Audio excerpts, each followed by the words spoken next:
Alrighty, welcome back, everyone. We just talked about some spring games, and guess what? We're going to continue talking about some spring games because there are a ton of them tomorrow that I want to break down for you guys. And let's jump right in. Let's go to Tennessee. And the storylines are very, very clear. Is Nico Iamaleava more of a Hendon Hooker, or is he more of a Joe Milton? There is a ton of hype around this kid. There is a ton of ability with this kid, but I think Tennessee fans remember all too well when a kid had a very good performance in a bowl game and then the following year did not necessarily meet expectations. So I think Saturday will be, I'm sure, a time where Tennessee fans look at this very rationally and give this guy plenty of slack and all that. No, they're gonna react very, very over. Definitely going to overreact to this. Definitely going to say he's either gonna win the Heisman or be the worst quarterback in the world after tomorrow. But as we know, that's probably not the case. It's probably somewhere in the middle, but it'll be great to see him in his first action and how he kind of handles all of this. First time leading the team out of the tunnel as the starter, so it'll be really interesting. And then is 2022 replay, can you get that to happen without the quarterback injury?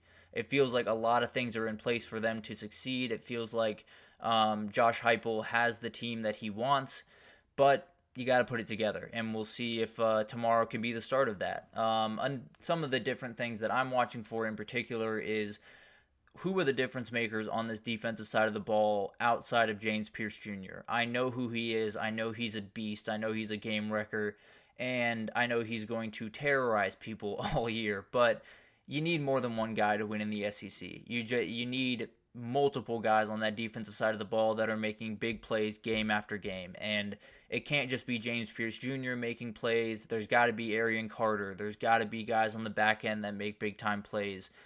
So it'll be really interesting to see all of this unfold. I think this defense is very capable, much better than it has been in past years, especially 2022. But you need more than one guy. So if James Pierce Jr. is the only one producing on a week-to-week basis, it could get bad for Tennessee pretty quickly. And then is this wide receiver group as advertised in spring? It seems like this has been a really, really solid group.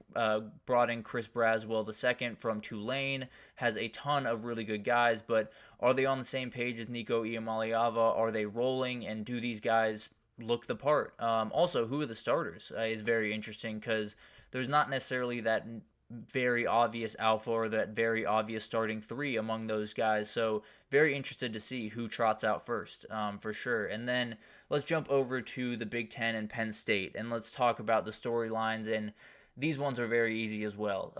It needs to be a better than a 10-2 season. It just has to be. Tomorrow is the start of that, kind of letting your fans know that this is not the same old Penn State. And it'll be interesting to see how everyone responds. And then will Drew Aller be the guy that he is capable of being, or just be another Penn State quarterback that just kept looking up at his potential? I feel like there have been a number of quarterbacks at Penn State now. I'm not sure any of them had the potential that Drew Aller has, but I do think there is a certain amount of there's been a lot of things left on the shelf by quarterbacks at Penn State lately, and I think Penn State fans would tell you that first. So it'll be really interesting to see if he can, jump into that and be the guy that a lot of people, including myself, expect him to be this upcoming year.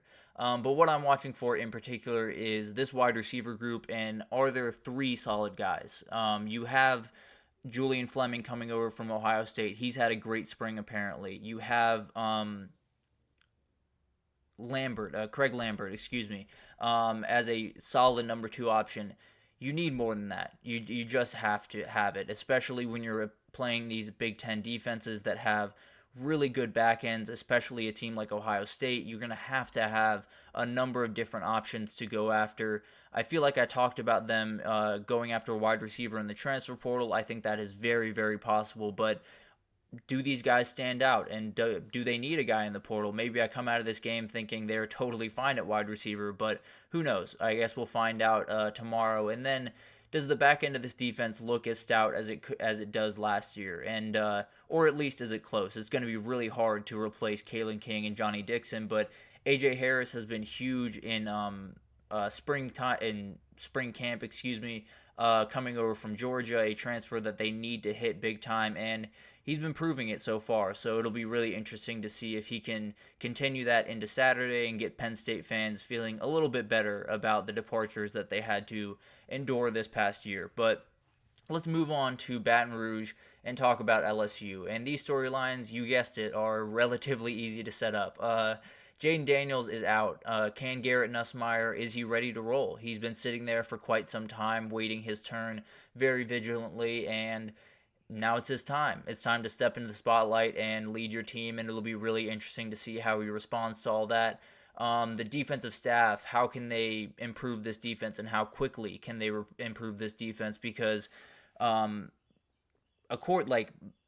you were to ask me, I guess is the best way to put it, if you were to ask me, this is the biggest upgrade staff that I have seen over the last couple of years. He has totally, Brian Kelly that is, has totally rebuilt this defensive staff and has rebuilt it with the best guys you possibly could have asked for. So this LSU staff is great. I think the roster is not quite as bad as people might think compared to what they did last year. So what I'm watching for in talking about that is, who are the standouts on defense? Who are the difference makers?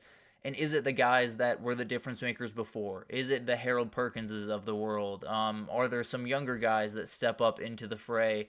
Because I have a very, very good feeling that the last defensive staff that was there just used these guys wrong, especially Harold Perkins. I think he is someone that is an absolute difference maker, but you have to put him in the right situations. You just have to. So I think they'll definitely do that. I'm very excited to see him play tomorrow. I'm not sure how much he's going to play, but at the end of the day, I think he's someone that could be a total difference maker. I thought he was going to be one of the best players in college football by this time, and he's taken a slight step back, but at the end of the day, there's still plenty of ability there. There's still plenty to prove in this season, so very excited for that.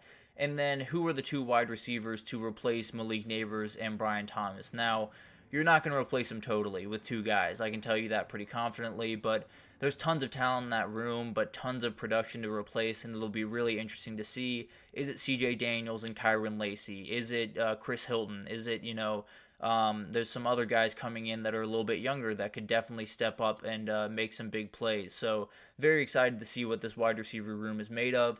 But let's move on to Utah and talk about some storylines and new conference.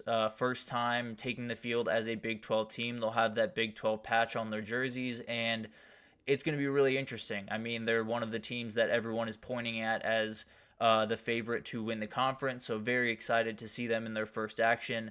A lot of defensive talent walking out the door, though. You need younger guys to step up, and today would be the time to do it. I've talked about Teo Johnson a little bit on here. He's a little bit more of a veteran guy, to be totally honest, but they're going to need guys around him for sure. So very excited to see what happens there. And then what I'm watching for in particular, does this wide receiver group they have a couple new faces? Mainly Dorian Singer is the big time piece that they brought over from USC. Are they rolling, and are they on the same page as Cam Rising is a huge thing I'm watching for. And then this back end of this defense, are they up to the challenge? Is Teo Johnson going to be out there on an island, or is he going to have a ton of guys to rely on the back end of that defense? Because as we know about Kyle Whittingham, he does not necessarily have any bad defenses in his past. So it'll be really interesting to see how this one, with not a ton of names that you know right now, kind of takes shape, because I feel like that's what happens with Utah quite a lot, to be totally honest. But to finish it out here, we are finally to the last preview, and it is Miami. Let's talk about, first of all, the storylines. Cam Ward coming in is absolutely huge. They believe that he can bring a trophy down to Coral Gables. They believe he can win the ACC for them, do a ton of remarkable things. But can he? This is the start of his tenure as their quarterback. It's only going to be 1 year, to be totally honest, but there's a ton of talent on this team, and Cam Ward is probably the top of the totem pole when you talk about the talent level. So very excited to see him in his first action, and kind of just the rebuild continues. I want to see what this, what the younger group of guys look like, because as you've gone through kind of this offseason in these past couple of years with Miami, it's a lot of talented young kids. It's not a lot of production on the field. So I'd love to see, is it more veteran guys making these plays in spring? Is it more veteran guys starting, or is it more younger guys starting in these games and younger guys playing? Because that's usually kind of the moniker you can see where a team flips from building up to actually here. And I think that's kind of going to be the big thing I'm watching. Ruben Bain is going to be a huge difference maker, but you need some other guys to step up big time. And then what I'm watching for in particular, you need another wide receiver to step up big time. They could even dip their toe into to the portal waters for a wide receiver. Xavier Restrepo is one of the best in the country. I'm not worried about him at all. Jacoby George is a deep threat. I'm a little bit worried just about his consistency at that position, but they're going to need more than that. We talked about it earlier with Penn State. You got to have more than two options to go to at wide receiver if you want to be competitive the way that Miami does. So I'm expecting at least one guy to step up, whether it's a young guy or a transfer or whatever, to step up and definitely at least carve out a position as the wide receiver 3 in that group. But another thing is, who are the big-time players outside of Ruben Bain? We talked about him a little bit. I know for a fact that he is good. I know that he is actually remarkable. I know that for a fact. But they need some guys on the back end of this defense to step up for the experience that's leaving, especially at safety with James Williams and Cameron Kitchens walking out the door. You need some guys in the interior of that defense, whether it's the defensive tackles or the linebackers. You need a lot of guys to step up, and it can't just be Ruben Bain out on an island, because then it's going to get really, really tough. It's another James Pierce Jr. type situation as well, where you absolutely need more than just one big-time game wrecker coming off the edge. So it'll be really interesting to see who those guys are tomorrow and who kind of stands out the most. But that'll do it. After 11 spring game previews, we have finally come to the end of the show today. So thank you so much for listening. This is the GSMC College Football Podcast presented by the GSMC Sports Network. Your support means a lot to us, so please remember to subscribe to the show, leave a positive review. It does make a huge difference. Also, we invite you to follow us on Facebook, Twitter, TikTok, Instagram, all of the social pages for any updates you could possibly need. We have tons of people doing incredible work across every sport you could possibly want. So if you need any update across the world of sports, just come over to GSMC and we got you covered. But thank you so much for listening, and I will see you guys next week.